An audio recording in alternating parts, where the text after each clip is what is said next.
Seja bem-vindo, ao canal Direito Simplificado. No episódio de hoje, nós vamos abordar o tema: o submundo da indústria da moda, trabalhadores em condições análogas à escravidão. Eu sou a Ana. E eu sou a Mari. E a gente vai falar um pouco mais sobre esse assunto.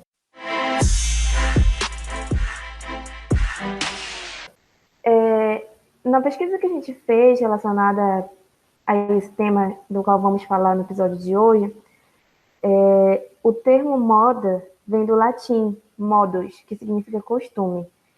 E antigamente, desde a Idade Média, as roupas eram diferentes e seguindo um padrão que aumentava de acordo com a classe social. No caso, a pessoa mais pobre usava as roupas mais de tecidos mais baratos, no caso, ou que não duravam tanto, e as pessoas de classe social maiores vestiam roupas que eram melhores, roupas que duravam mais, e etc. Essas roupas usadas na antiguidade, elas eram usadas desde o nascimento até a morte, no caso, o mesmo estilo de roupa. Só iam mudando de acordo com os tamanhos das pessoas, né? Como elas cresciam, etc. Mas era o mesmo estilo, não tinha variação. Ou as mulheres usavam saias longas, blusas que cobriam todo o seu corpo, e os homens eram calças e uma espécie de paletó. Então era basicamente só esse estilo. Tem um filme de 1939 que se chama E o Vento Levou, que retrata a Guerra Civil Americana, que é perceptível a gente ver a diferença entre as roupas usadas pelas mulheres com mais condições, as mulheres da alta sociedade, e as mulheres que eram as servas ou as escravas, pessoas de classe mais inferior, né? Até mesmo as prostitutas tinham uma roupa específica, que somente elas tinham que usar, para exemplificar que aquelas mulheres levavam aquele tipo de vida. Assim como no luto, o preto ele só era permitido usar por mulheres que eram viúvas, os vestidos pretos, não era como hoje em dia que é uma tendência, né? Houveram leis que restringiam tecidos e cores somente aos nobres. A burguesia que era rica, mas não era nobre, ela imitava essas roupas, né, que os nobres usavam. E isso deu mais trabalho para os costureiros, porque eu acho que ao longo da história, essa luta de classes, ela demonstra muito isso, né, de que uma classe sempre está tentando se aproximar da que é superior a ela. Então, na indústria da moda, isso não foi diferente.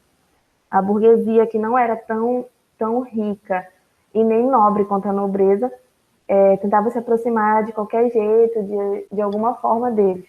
E assim, quando houve a colonização dos portugueses no Brasil, eles estavam à procura do pau-brasil porque a tinta, né, a exploração do pau-brasil dava a eles a possibilidade de tingir as roupas na Europa, principalmente de vermelho, que era para eles uma coisa extraordinária poder usar roupas de outras cores, né, já que não é tão acessível como é hoje em dia. Com a Revolução Industrial, no século XVIII, diminuiu os custos dos tecidos com as máquinas de costura. Com isso, as pessoas que eram mais humildes puderam comprar roupas melhores. E as mulheres que sempre estiveram submetidas aos padrões, as roupas sob medida, eu acho que isso, para as mulheres, a questão da moda, ela é bem mais padronizada, no caso de ser magra, ter aquele corpo perfeito, do que para os homens, né? Hoje eu vejo isso está mudando mais, que os homens também estão procurando entrar num certo padrão de corpo, etc. Mas ao longo da história, as mulheres sempre foram mais vítimas disso, eu acho.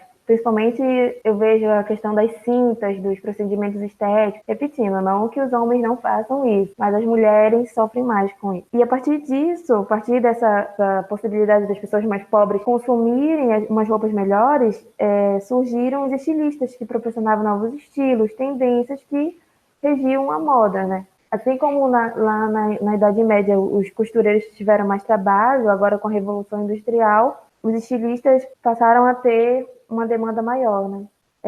Entre os estilistas mais famosos é a Coco Chanel, que é uma mulher parisiense, e até hoje ainda existe a primeira loja dela. Ela começou a vender chapéu. E eu disse mais anteriormente sobre o vestido preto. Antigamente só podia usar quando se era viúva, quando estava de luto por alguém. E a Coco Chanel revolucionou isso, porque ela introduziu, após a Segunda Guerra Mundial, que ela passou por uma crise, enfim, teve que, ao invés dela vender só chapéu e perfumes, porque na guerra ninguém acha isso importante, né? As pessoas estão sofrendo, estão precisando de comida, então a moda, a arte, ela é deixada um pouco de lado. E a Coco Chanel teve que se reinventar, e ela criou esse vestido preto, que chamamos hoje de vestido coringa, né? Uma peça coringa que a gente deve ter no guarda-roupa, que é o vestido preto, como moda. Tem o Christian Dior, tem o Louis Vuitton, tem o Maurizio Gucci, que vai até ser lançado agora um filme com a Lady Gaga, que vai interpretar a mulher dele, a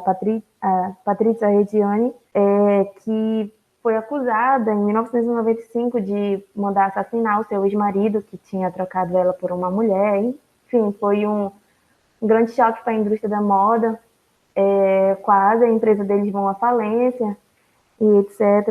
Ela foi acusada de contratar pessoas para atirarem nele nas escadas da loja dele em Milão. E ela foi condenada, passou 18 anos na prisão. Ela sempre se declarou inocente. Em 2016, ela saiu da prisão, lá em Milão.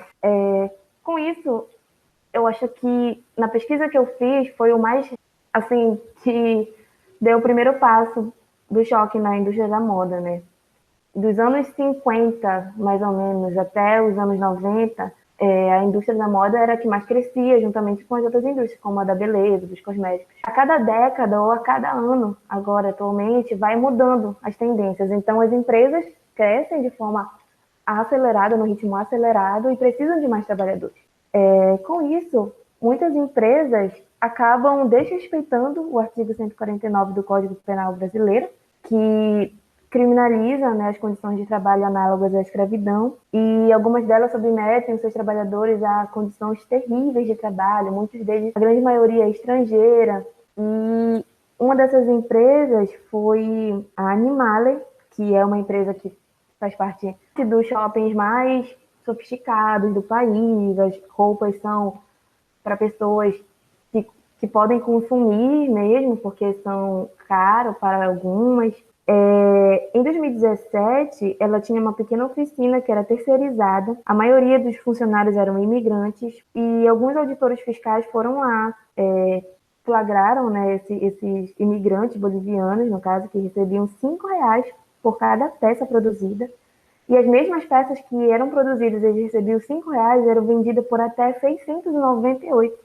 Eu não sei nem dizer quanta porcentagem a mais a Animale ganhava em cima dessas pessoas que estavam sendo exploradas. Uma marca que ela é conhecida pelo luxo, pela sofisticação, e estava por trás, ninguém sabia, né? Como o tema está dizendo, é o submundo da moda, por trás de todo esse luxo, todo esse glamour, uma certa classe que frequenta esse estabelecimento mais do que outra, e no fim aconteceu que foi flagrado pelos auditores fiscais. Eu tenho para mim que, acho que na visão deles é assim, vamos terceirizar. Podem até alguns não saber, né, de verdade, o que está acontecendo lá, já que eles compram uma empresa terceirizada, então realmente pode não saber o que está acontecendo. Ou algumas podem ter a plena consciência do que acontece e não se importar, né? Mas a questão é que essas pessoas estavam sendo exploradas e a Animale estava lucrando em cima disso. Algumas pessoas trabalhavam mais de 12 horas por dia, comiam e bebiam no mesmo espaço em que trabalhavam e dividiam esse espaço ainda com animais peçonhentos, né? Com barata, com rato. Enfim, tinham crianças também no local, e aí já leva para um outro contexto, né? Que a gente pode discutir isso, etc. Também tem a empresa Renner, que explorava 37 bolivianos em regime de escravidão contemporânea.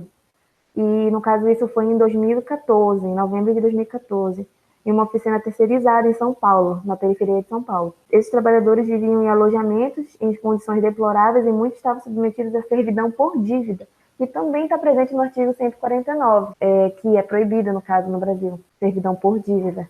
É incrível como tem semelhança nesses dois casos, e para quem tem interesse, a reportagem está disponível em repórterbrasil.org.br sobre essas empresas que foram flagradas com esses trabalhadores em condições análogas à escravidão. Há muitas semelhanças. Eu escolhi essas duas porque foram as que eu já tive contato alguma vez, eu já vi, pelo menos passei na frente, coisas assim. São empresas que eu conheço. Eu já consumi também, principalmente na Rena, e é muito complicado porque você consome um produto e não sabe da origem dele, né? Pode ter quantas crianças não foram exploradas e outras coisas que a gente ainda nem descobriu. A questão aqui é que é muito parecido as condições das pessoas que estavam sendo exploradas, tanto por serem bolivianos, nos dois casos, né? Ou seja, são estrangeiros, não residiam no país em que eles estavam trabalhando, né? Não são originários daqui. Então, a dificuldade da língua, a dificuldade de arranjar emprego, com certeza eram pessoas que com baixo nível de escolaridade e que vieram para um outro país foi tentando uma oportunidade de vida melhor, e essas pessoas acabam se aproveitando disso, né? Empresas como a Animale e a Renner. Essas pessoas eram obrigadas a enfrentar longas jornadas de trabalho, assédios, ameaças, promessa de um bom salário, promessa de uma vida melhor, como eu disse, né? Fugindo do contexto em que eles viviam no país que eles residiam anteriormente. Ainda bem que foram resgatados, né, por ações de fiscalizações que combatem esses trabalhos análogos à escravidão. Eu acho que a Ana agora vai falar mais de algumas empresas para que a gente possa seguir com o conteúdo. Bom, como a Mari falou, diversas marcas que são famosas no Brasil são ligadas a casos de exploração análoga à escravidão dos seus trabalhadores. E tudo isso acontece em prol da maior taxa de lucro possível desse ramo que está sempre ao lado das novas tendências e que sempre está acompanhando a gigantesca demanda dos consumidores ao mesmo tempo, sacrificando para isso a dignidade de pessoas que trabalham até a exaustão e que sofrem, às vezes, danos físicos e psicológicos que colocam em risco a sua saúde. A exemplo disso, segundo a ONG Repórter Brasil, cujo link a gente vai estar disponibilizando depois para quem quiser acessar na nossa descrição, a empresa Riachuelo, que acho que muitos de vocês devem conhecer e é famosíssima do Brasil, ela infelizmente também está ligada a diversos casos de exploração dos seus funcionários, sendo que em um desses casos, o Grupo Riachuelo foi condenado a pagar uma pensão vitalícia a uma de suas ex-funcionárias, em mais uma ação que revela as precárias condições de trabalho impostas às costureiras que produzem para as grandes marcas de moda.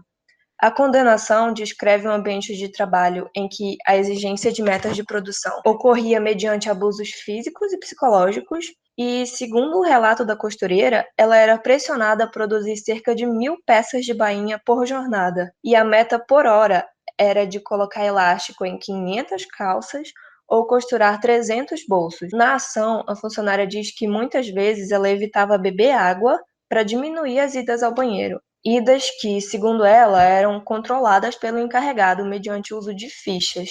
Então, isso a gente pode perceber que é um completo abuso, né? Até da privacidade da pessoa. Essas idas ao banheiro que ela controlava, ela provavelmente prejudicava a sua hidratação, e isso, com certeza, se ela tivesse continuado nesse trabalho, com certeza isso teria colocado em risco a sua saúde, né? O que é considerado crime no Brasil, de acordo com o artigo 149 do Código Penal. E, bom, o abuso, né, de seres humanos, ele não parou com a abolição da escravatura. A escravidão atual é real e, infelizmente, é muito presente no Brasil, onde a indústria têxtil é um dos setores que mais crescem economicamente. E com esse crescimento econômico, como todo grande ramo da economia, esse crescimento deixa marcas no meio ambiente e também na sua mão de obra, que é muitas vezes desvalorizada. Ainda mais se essa mão de obra não tiver qualificação profissional, né, não tiver uma formação profissional. E também, geralmente, são pessoas que estão passando necessidade, que estão desempregadas, que aceitam, né, esse tipo de trabalho que é análogo à escravidão. E, geralmente, também elas não podem sair desse trabalho porque, como a Mari falou, elas estão lá por servidão por dívida, né? Elas acumulam dívidas e não conseguem pagar, então elas têm que trabalhar para pagar essa dívida que vai sempre aumentando. Isso é uma forma de prender o trabalhador, que as empresas fazem muito no Brasil. Isso demonstra que, né, essa desvalorização dos empregados não ocorre somente com baixos salários, mas também em situações em que a dignidade da pessoa humana é gravemente ferida, assim como diversos direitos humanos, com jornadas de trabalho extremamente excessivas, com os locais em que os trabalhadores vivem em condições tão precárias a ponto de colocar em risco sua saúde, segurança e vida. O que isso quer dizer? Que talvez nesse local de trabalho não tenha uma cama para essa pessoa dormir, talvez ele coma comida estragada no almoço ou falte água. Esse tipo de coisa tudo caracteriza crime previsto no artigo 149 do Código Penal Brasileiro. E, além disso, vale comentar também o artigo 23º da Declaração Universal dos Direitos do Homem, que diz que toda pessoa tem direito ao trabalho, à livre escolha do trabalho, a condições equitativas e satisfatórias de trabalho e à proteção contra o desemprego. Que todos têm direito, sem discriminação alguma, a salário igual por trabalho igual. Quem trabalha tem direito a uma remuneração equitativa e satisfatória que lhe permita e à sua família uma existência conforme com a dignidade humana e completada, se possível, por todos os outros meios de proteção social. E também toda pessoa tem direito de fundar com outras pessoas sindicatos e de se filiar em sindicatos para a defesa de seus interesses, deixando claro que esse artigo, né, ele deixa claro que todos possuem direito a condições de trabalho satisfatórias e remuneração que lhe permita e a sua família viver com dignidade. Dessa forma, o combate à exploração dos trabalhadores tem um respaldo, né, e podem ser combatidos mais fervorosamente pela justiça na indústria têxtil, por exemplo. Bom, esse foi o nosso episódio, né, sobre a indústria têxtil.